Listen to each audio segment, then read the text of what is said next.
Tiba-tiba dia dengar ada suara jeritan wah, kencang kali dari luar base camp. Kayak gitu kan terkejut si Miftah.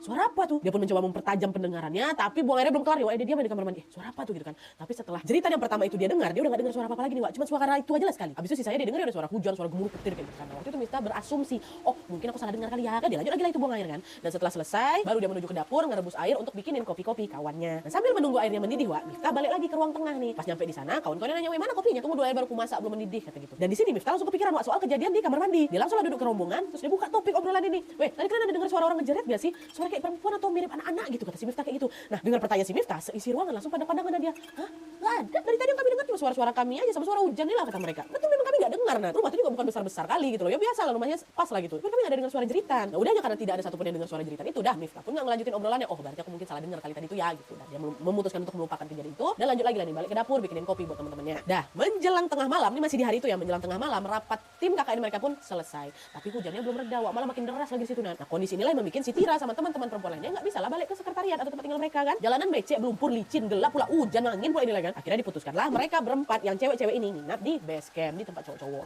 Di base camp itu kan ada 3 kamar kan, Wak. Nah, Tira sama kawan-kawan perempuan lainnya ini tidur di kamar kedua, jadi nggak nyampur sama cowok-cowok. Ya, tidurlah mereka istirahat nih. Nah, dah tuh, karena capek dan ngantuk kali mungkin Tira sama kawan-kawannya, kecuali Fitri, udah tertidur duluan nih. Tapi baru beberapa jam lagi tuh ketidur, nah dia Tira kebangun, Wak, gara-gara dia keganggu sama suara ketokan yang entah dari mana suara tuh. Tok tok tok kayak gitu. Nah, ketukan itu terdengar sayup-sayup gitu kan. Tira dengar suara itu, tapi dia malah langsung buka mata. Dia cuma kebangun aja kan, ngetok gitu. Nah, dia coba tidur lagi. Tapi baru dia mau tidur, suara ketokan itu makin keras lagi. Tok tok tok tok tok tok gitu. Gak lama bunyi, suara dari pintu kebuka, Wak. Kejut si Tira, apa tuh? Dia langsung buka matanya, dia tolehlah ke arah pintu kamar. Nah, remang-remang dia nengok ada seseorang yang berdiri di ambang pintu. Nah, orangnya lagi macam ngobrol lirih, Wak, sama orang lagi di luar pintu. Tuh ditengok lagi sama si Tira kan. Oh, rupa itu kawan ya. Bukan macam-macam. Oh, Fitri. Fitri kan belum tidur kan. Fitri lagi ngomong sama orang. Ditanya lah, ngapa Fit? Ngapa kau belum tidur gitu?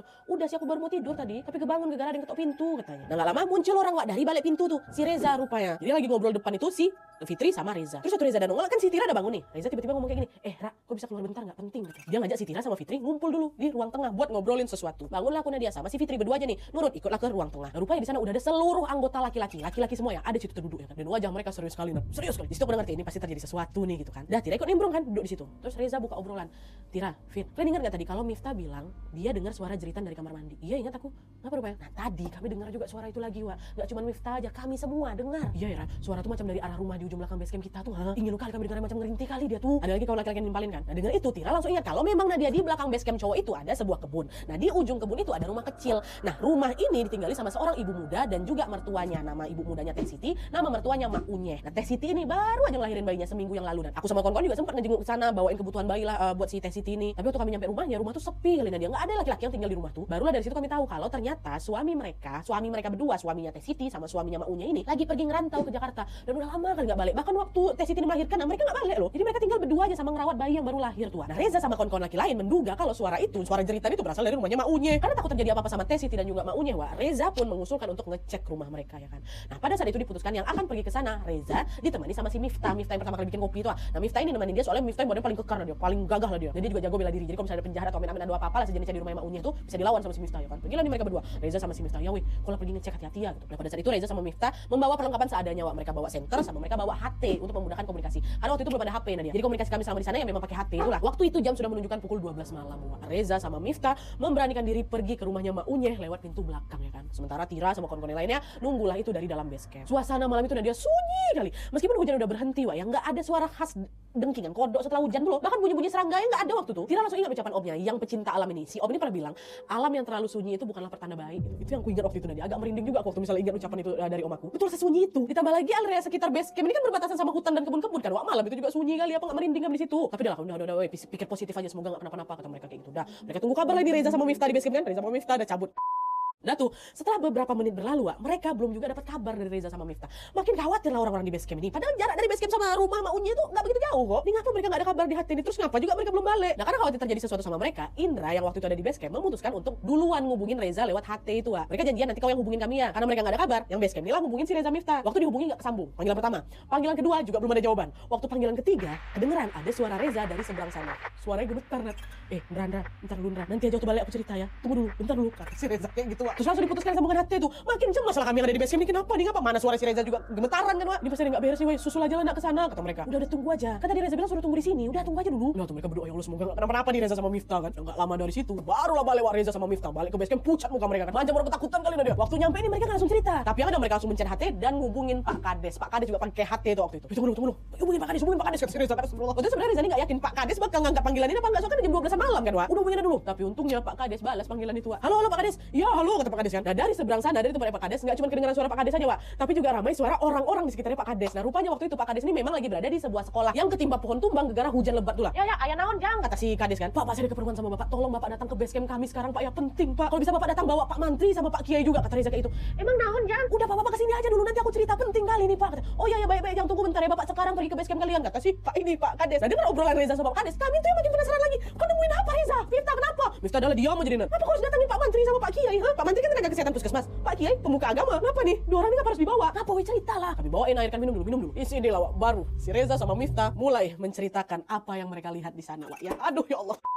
Nah jadi Wak, waktu Reza sama Miftah pergi memeriksa rumahnya Mak Unye, kondisi di sekitar rumah tuh katanya gelap kali gitu. Nggak ada penerangan sama sekali gitu loh, baik dari luar maupun dari dalam rumah ya kan. Waktu udah nyampe, mereka panggil kan Mak Unye sama Teh Siti. Assalamualaikum Mak Unye, Teh Siti. Nggak ada jawaban dari dalam, Wak. Mereka ketok-ketok pintu juga nggak ada yang nyaut dari dalam ya kan. Ini apa nih? Kalaupun mereka ketiduran kan harusnya kebangun lah sama suara ketokan pintu kami berulang-ulang kan. Panggilan kami juga berulang-ulang. Kok nggak bangun orang ini? Apalagi mereka punya bayi yang biasanya pasti lebih peka sama suara sekitar ya kan. Maksudnya waktu kami ketok-ketok, bangun nih, nangis nih bayinya. Ini kok enggak? Sebatas suara dengkuran ringan orang tidurnya nggak dengar kami, kata si Reza Miftah. Udah lah, karena nggak ada jawaban, Wak. Reza sama Miftah sepakat buat ngecek area samping rumahnya Mak Unye ini.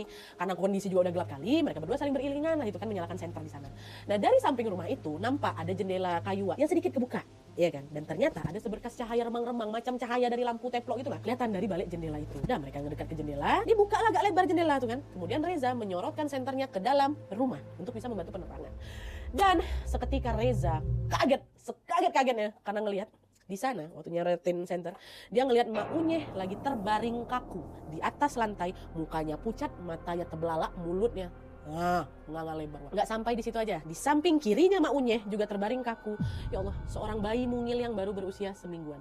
Dan di samping bayi itu terbujur kaku juga tubuhnya Teh Siti dengan kondisi yang sama macam Mak Unye, Wak. Mulutnya tengah lebar, matanya terbelalak, melotot. Berdua kayak gitu, ada satu bayi di tengah mereka. Apa nggak gemetar si Reza sama Miftah waktu itu, hampir jatuh apa mereka tuh senter mereka. Macam mana nggak show di tengah malam, tengah hutan, tengah kebun, nengok ada 3 jasad terbujur kaku, kondisinya kayak gitu pula. Wah, astagfirullah, ditutup sama mereka.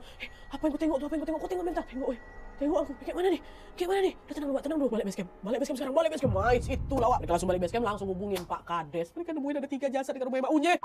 Dah tuh kan, beberapa saat setelah menghubungi Pak Kades menggunakan HT tadi terdengar suara deru mobil memasuki pelatarannya base camp. Dari dalam mobil munculan betul, ada Pak Kades, ada Pak Mantri sama Pak Kiai sama 2 orang macam hansip gitu loh, 2 orang yang lagi ronda malam itu. 5 mereka datang kan. Nah, singkat cerita di situ Reza langsung buka suara, Pak, kami lihat ada 3 jasad di rumah Mak Unye, Teh Siti sama bayinya mati, Pak. Hah, serius kamu? Serius, Pak? Makanya Pak, kita cek, Pak. Loh, Pak Kades sama semuanya langsung berlari kan ke rumahnya Mak Unye, ditemani sama Reza sama Miftah, jangan semuanya ikut dia. Reza Miftah yang balik lagi ke sana. Udah kalian tunggu di sini. Nah, sesampainya di rumah Mak Unye, Wak, mereka langsung masuk lah itu ke dalam. Mereka juga enggak kalah kaget waktu nengok kondisi Mak Unye Teh Siti itu. Pak Mantri kan ada di situ kan, langsung lah diceknya Mak Unye, Teh Siti sama bayi yang belum dikasih nama ini, dan memang ketiganya sudah dipastikan meninggal dunia, Wak. Meninggal mereka bertiga. Dan setelah Pak Mantri memeriksa kondisi jenazah mereka bertiga, Wak, Pak Kades dan lainnya juga ikut memeriksa kondisi sekitar jenazah. Dan anehnya di sini, Wak, waktu dicek lebih dekat lagi, kondisi di sekitar mereka ini bersih tuh loh, bersih, nggak ditemukan bercak darah, obat-obatan atau barang-barang yang bisa menyebabkan kematian gitu, nggak ada benda tajam, nggak ada racun, nggak pokoknya rumah tuh pun juga rapi. Jadi memang bersih area tuh, cuma ada 3 jenazah aja di situ. Jadi macam mereka dipindahkan ke situ tuh, Wak. Tapi nih, nggak lama setelah itu Pak Mantri menemukan ada tanda aneh di tubuh mereka, Wak. Jadi di lengan kanannya Mak Unye ditemukan 2 tanda titik kecil warna merah. Nah, macam gigitan ular, Wak. Ya, dan gak cuma Mak Unye, tubuhnya Teh Siti sama bayinya juga ditemukan tanda yang sama. Kalau Teh Siti di betis kirinya, kalau di bayi, Wak, di paha kanannya. Ya. Nah, awalnya mereka mikir, oh mungkin Mak Unye, Teh Siti sama bayinya meninggal gara-gara dipatok ular nih, ya kan? Kayaknya bukan lah. Saya malah lihat kayak kematian mereka ini disebabkan sesuatu yang gak biasa. Coba kalian lihat, biasanya orang yang terpatok ular gak kayak gini kondisinya. Mata mulut terbuka lebar kayak gini, ha. Jadi kayak ada sesuatu yang menyeramkan lah ini sebelum mereka meninggal, kata Pak Kiai kayak gitu.